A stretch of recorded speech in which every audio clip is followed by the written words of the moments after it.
God knows how this is going to turn out. Happy Tuesday, everyone, and what a great Tuesday it is. So SAG-AFTRA, the Union for Actors, claims that their profession is about as dead as a critic of Hillary Clinton. It all has to do with AI replacing real live actors, which seems redundant, of course. Replacing Hollywood actors with artificial intelligence is like replacing Vin Diesel with Vin Diesel. But remember, they've done worse. They once replaced humans with Real Housewives. That didn't turn out well. So here's the union's warning, quote, without a transformative change, the acting profession will no longer be an option for future generations of performers and actors who will need to pursue other careers in order to survive. So we're going to lose future generations of performers, which sucks. I was really looking forward to insulting Kilmeade's grandkids. But it's already happening. I had pizza delivered to my office today, and this was the driver. So thanks to computers, acting could return to what it was originally, something anyone could do as a part-time job, like being an Uber driver or vice president.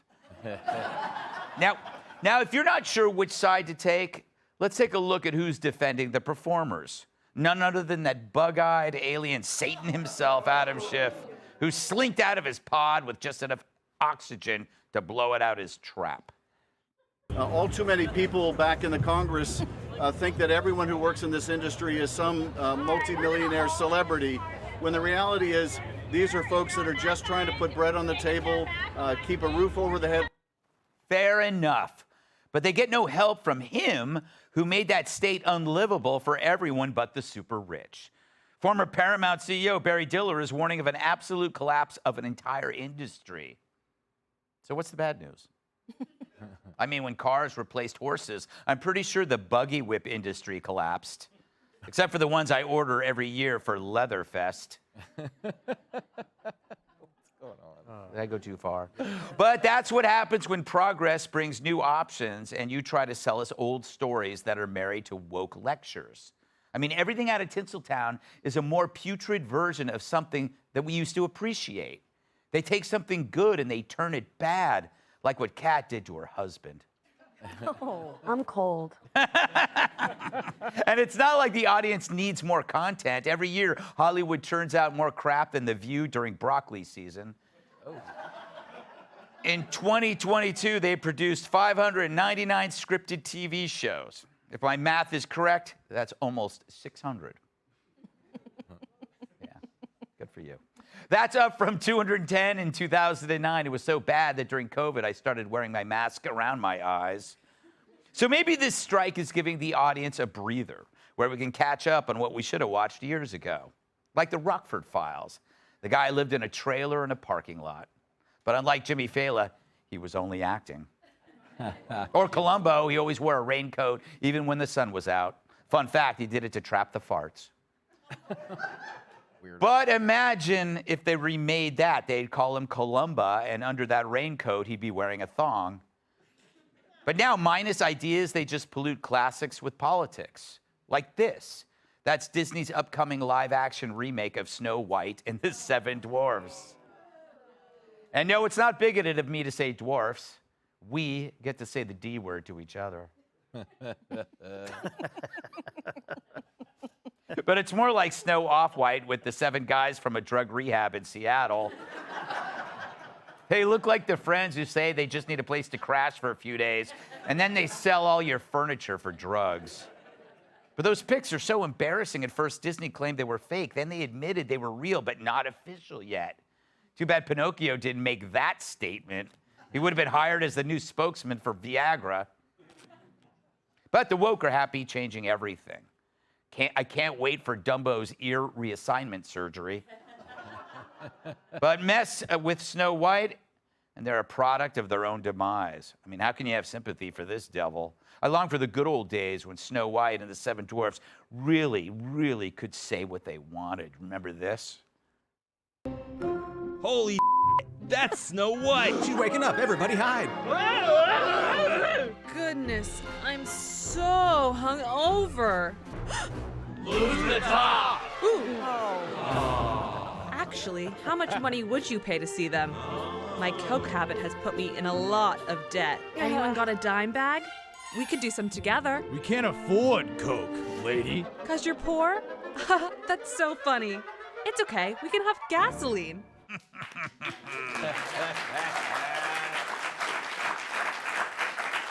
You gotta hand it to them. They really did call the balls and strikes. Meanwhile, as Hollywood starves from creativity, they ignore Sound of Freedom. That's the anti-child trafficking movie that's outselling the big budget bomb, Indiana Jones, and the Crystal Bedpan.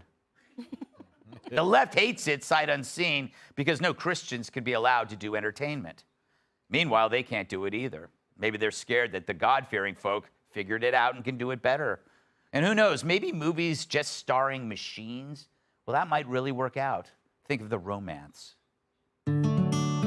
They came from different sides of the kitchen. He was just a no-good, down-on-his-luck toaster from Target. She was a sexy, unpredictable coffee maker from Crate and Barrel. And together, they made hot, sweet breakfast. But when a sleek microwave moved into town, things really started to heat up. Will someone get left out in the cold? Will this romance short circuit?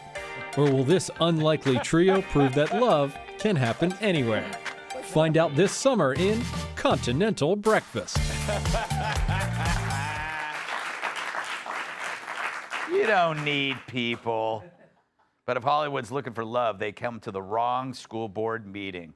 Regular people are tired of being talked down to about their beliefs, their jobs, and most of all, how they raise their dwarfs.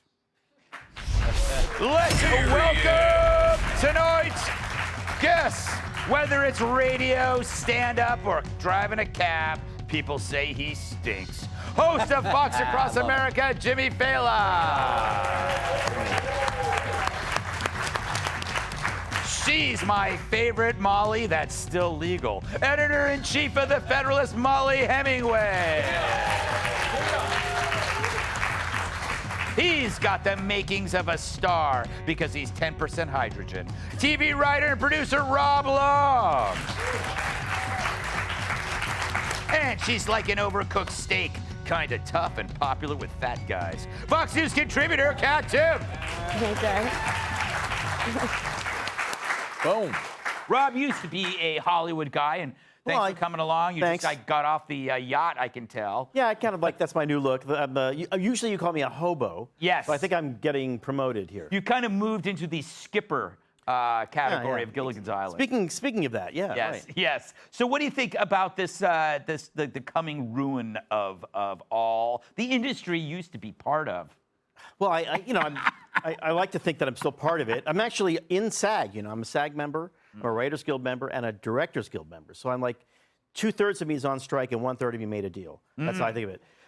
Look, the graphics said it all. There's just too much. There's been too much of everything, and there's no way for these companies to make any money. They've done a terrible job running these. The people running these companies have done a terrible, terrible job.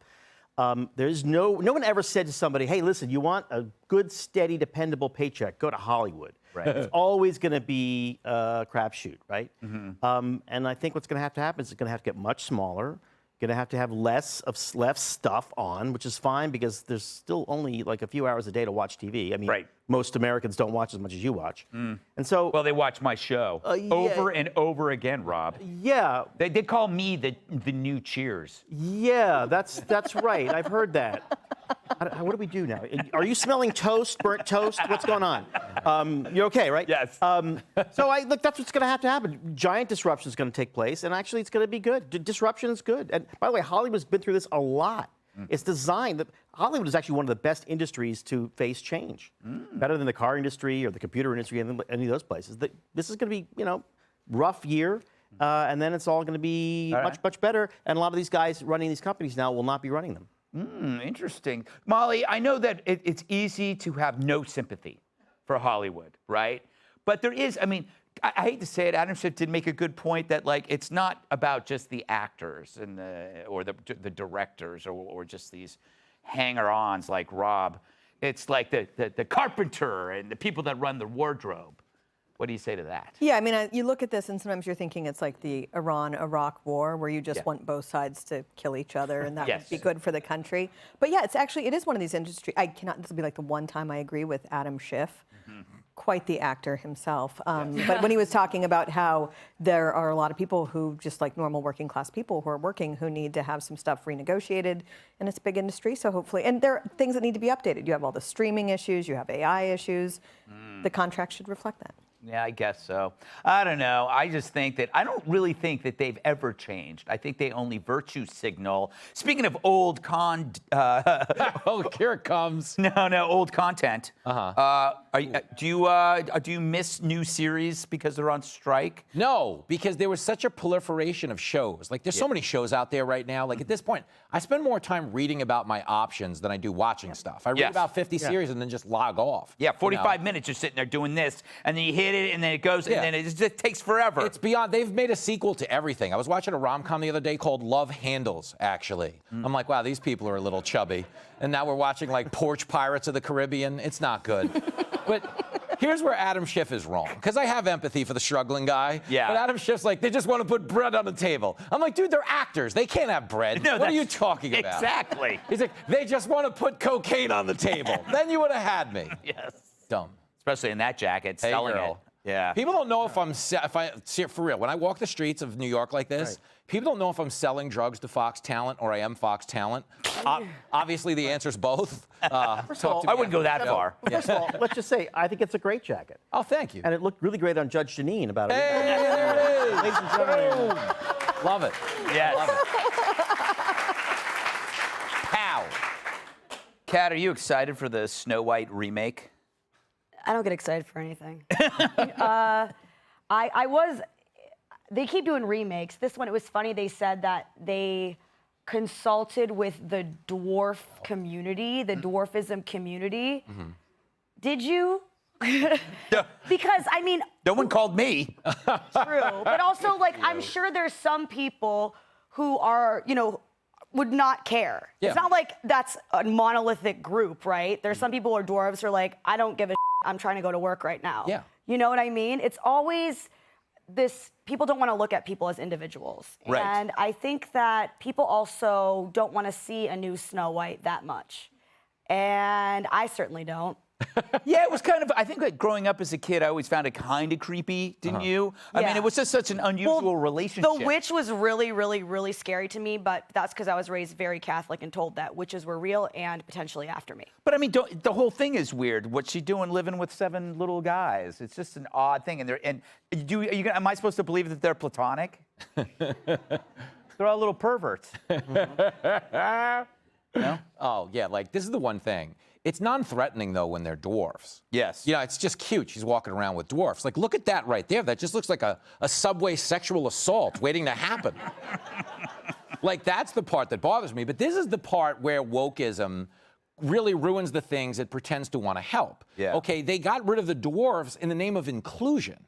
But they're making it sound like the dwarves were stealing all the acting gigs in Hollywood. Yeah. Dude, they had Game of Thrones and this. Yeah. That's a very long line for one role. We're just looking out for you, so we're going to whack 80% of the job market. Yes, exactly. Come on, man. Terrible. Dumb. Yes, we'll be there for you. Whenever we have any roles on Gutfeld that require dwarves, we're just using dwarves. Or me. Hey, Sean Hannity here. Hey, click here to subscribe to Fox News YouTube page and catch our hottest interviews and most compelling analysis. You will not get it anywhere else.